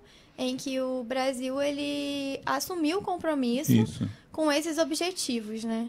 Então, são objetivos relacionados à alimentação e, dentre eles, estão, por exemplo, o controle da obesidade, enfim, como inúmeros outros. O problema é que, às vezes, os governos eles assumem compromissos, mas, internamente, eles, às vezes, têm setores que não respeitam aquele compromisso. E a gente vê muito isso no tabaco, né? O Ministério da Saúde tem um posicionamento de enfrentamento e o Ministério da Agricultura tem outro. Existe uma divergência, né? Não existe um consenso. E eu acho que cabe muito isso. à sociedade civil, e aí é importante que vocês vocês estão engajados também na questão da alimentação saudável, que é um outro movimento também, né? E vocês, enquanto academia, Sim. quer dizer, vocês como UERJ, vocês vão produzir ciência também, né? Sim. E que fortalece essas iniciativas da sociedade civil. Por exemplo, isso aqui que o IDEC está puxando, a questão dos triângulos, isso é uma iniciativa que está partindo do IDEC. Ele é um dos principais, mas também tem o grupo da alimentação, Aliança pela Alimentação Adequada e Saudável, e também pela Unicef. Todos eles estão apoiando o IDEC na questão da rotulagem. Mas se a academia puder produzir ciência e mostrando da importância, olha, numa determinada região, as pessoas, depois do triângulo, começaram a ter menos obesos na família, enfim. Mas é exatamente isso que reforça, né, a importância desse tipo de campanha, enfim, de Quem mudança. compõe o Observatório de Obesidade da UERJ? Quem são os setores que estão envolvidos? Vocês duas eu sei que estão, quer dizer, o Departamento de Nutrição, sim. Mas quem? Na verdade, o projeto todo não é só da UERJ, né? Tem outras instituições. Aqui no Rio tem outras envolvidas, instituições. Tem a UFJ, a Unirio, a UF, Fiocruz, nutricionistas da Secretaria Estadual de Saúde do Rio de Janeiro, Caxias, Macaé, Mesquita. Então Nutricionistas das secretarias municipais também, das secretarias municipais. Então, é um grupo bem denso, né, de pesquisadores, professores, docentes, né, nessas... E fora da área da nutrição, tem também outras categorias profissionais envolvidas? Médicos, enfim, psicólogos? Agora eu não me recordo. Não? Acho que a grande maioria é da nutrição em si. Mas a ideia é trabalhar com qualquer profissional de saúde, Entendi. né? Não só nutricionista. Inclusive, o curso de formação são para os profissionais de são saúde e da profissionais em atenção geral, básica em geral, né? Porque são os atores sociais mesmo quem enfrenta, né, e lida com a obesidade quem tá no lá na campo, ponta, né? Exato. A gente não tocou no assunto, nem vai dar tempo para a gente tocar no assunto hoje, mas uma coisa que a gente não abordou, mas que valeria a pena ficar gravado no programa, que a gente teve aqui um especialista, que o programa foi específico sobre transtornos alimentares, falando sobre bulimia, anorexia, ortorexia, mas também incluiu-se nos transtornos alimentares, a própria obesidade, ou seja, parte da obesidade que a gente está se referindo, que tem a influência genética, tem a influência comportamental, tem a influência da indústria, mas tem também a influência da depressão, por exemplo, né? Quer dizer, muitas pessoas se alimentam de forma inadequada como um escape a um processo depressivo que às vezes não é percebido, né? Às vezes a gente tenta tratar a obesidade, mas não vê que o que está levando aquela pessoa basicamente a ficar obesa é que ela usa a comida como um antidepressivo para pegar aqueles neurotransmissores que você também citou aqui no início, né? Sim. Dopamina, serotonina. A obesidade, na verdade, ela é uma doença, né, um agravo multifatorial. Exatamente. E aí ela está associada não só à alimentação, ao estado físico, mas também a condições sociais, psicossociais. Então, tudo isso vai estar influenciando, né? Você, Ana Beatriz, deu uma definição que eu tinha escrito aqui, dentro de um desses artigos que eu li, que é a definição de obesidade, exatamente o que você está dizendo. A obesidade é um agravo de caráter multifatorial, representado pelo desequilíbrio entre consumo e gasto de calorias. Só que esse agravo de caráter multifatorial é isso, né? Por que acontece um desequilíbrio de consumo e gasto? Você se alimenta mal, ou porque você faz a opção de se alimentar mal para ter prazer, porque você está precisando desesperadamente ter prazer, né? Esse componente psicológico é bem importante. Ou então né? você Também se alimenta mal e esse desequilíbrio ocorre entre consumo e gasto, porque o seu dinheiro só está para comprar comida que engorda. Sim, Exato. exatamente. Não tem uma causa apenas, né? Não tem uma causa apenas. É um determinante apenas. O que a gente fala que a alimentação é um ato político, né? Exatamente. Eu acho essa frase incrível. Eu também, eu adoro essa frase. E é exatamente isso, porque o quanto está envolvido no fato de você comer aquele alimento, consumir aquele alimento, né? Vocês, o que eu vou falar é puxar a brasa para a sardinha de vocês, eu até imagino que seja a resposta que vocês darão, mas lá no seminário de obesidade infantil foi dito logo no início das falas, que a obesidade, o problema em si não tem a repercussão que merecia, não tem a divulgação que merecia e não faz parte das preocupações como deveriam. Vocês também entendem dessa forma, sem querer estar aqui valorizando o Observatório de Tuberculose, a nutrição e as nutricionistas, mas, objetivamente, falta muita gente fazer para alcançar a população e que esse tema tenha relevância? Não falta evidência, não né? Falta acho evidência. Que a gente já chamou para isso, a evidência não falta, acho que realmente faltam planos de ação mesmo, né? Um enfrentamento mesmo, um engajamento e considerar mesmo pela sociedade um problema de saúde pública, né? Uma condição realmente emergente, necessária de ter a atenção que ela merece, né? Pensando assim que é um problema de saúde pública não só aqui no Brasil, como no mundo, né? Mundial. E que evidências não faltam realmente, a repercussão que a gente tem, a informação que chega à população é muito pouca. Muito pouca. Muito pouca, assim. Só o simples fato de, por exemplo, a gente ser o primeiro observatório de obesidade já mostra alguma coisa, né? Então, assim, é muito importante, é um dos principais objetivos do observatório, que é levar esse conhecimento para a população, né? Que ainda é muito deficiente. Eu acho que a gente vai precisar fazer um outro programa mais para frente.